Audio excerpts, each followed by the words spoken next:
नमस्ते दोस्तों, आज की कहानी है हमारी अनोखा दूल्हा। बेटियों में सबसे लाडली थी सबसे छोटी कविता।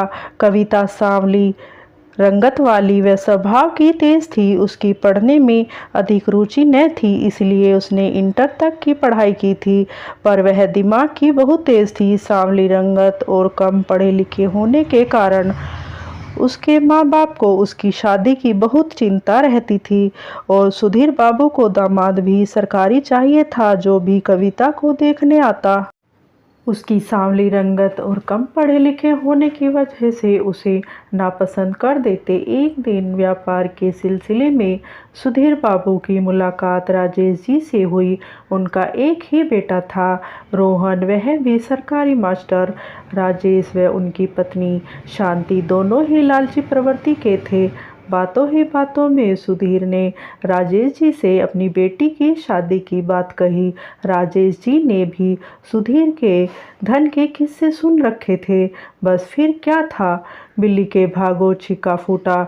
एक हफ्ते में राजेश बाबू अपने बेटे और शांति को लेकर सुधीर के घर पहुंच गए। लड़की तो उन्हें खास पसंद न थी, फिर भी आई लक्ष्मी को वह हाथ से जाने नहीं देना चाहते थे। यह मेरी आखिरी बेटी है, ब्याह करने को मैं तो बस इसे पैसे में तोल दूंगा, सुधीर बाबू ने बातों ही बातों में कहा। बस फिर क्या था, शादी तो पक्की होनी ही थी। रोहन का कोई अपना विचार न था, जो उसके माता पिता कहते वह उसे मान लेता। घर पहुंचते ही शांति देवी ने पंडित जी को मुहूर्त निकालने के लिए बुलवाया और कुंडली भी मिलवाई। पर यह क्या, लड़की की कुंडली में दोष था, वह मांगलिक थी। अब तो शांति देवी और राजेश जी के अरमानों पर घड़ों पानी फिर गया। आती हुई लक्ष्मी जाती हुई दिखाई देने लगी। पंडित जी, कुछ तो उपाय होगा।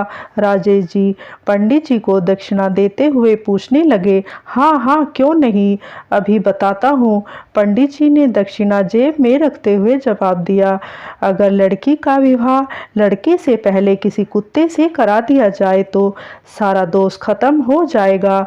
जो भी आँच आएगी उस कुत्ते पर आएगी।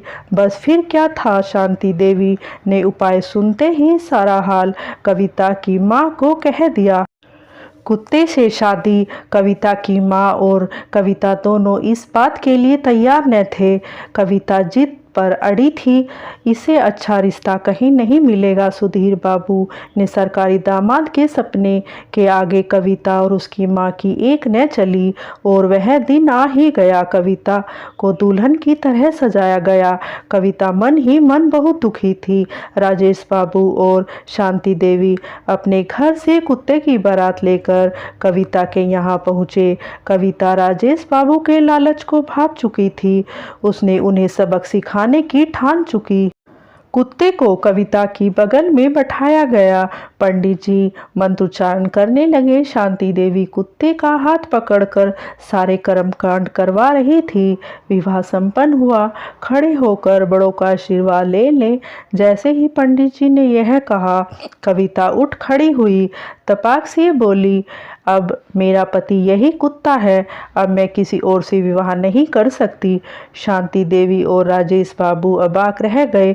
सुधीर बाबू भी हैरान थे।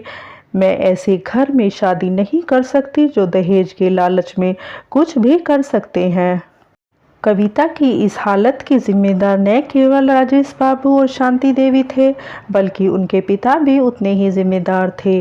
अंधविश्वास और सरकारी दामाद की इच्छा आज भी हमारे समाज में व्याप्त है, जिसकी वजह से कविता जैसी न जाने कितनी बेटियों को अपमानित होना पड़ता है। दोस्तों, अगर कहानी अच्छी है तो लाइक करना और हमारे चैनल को सब्सक्राइब करना। धन्यवाद।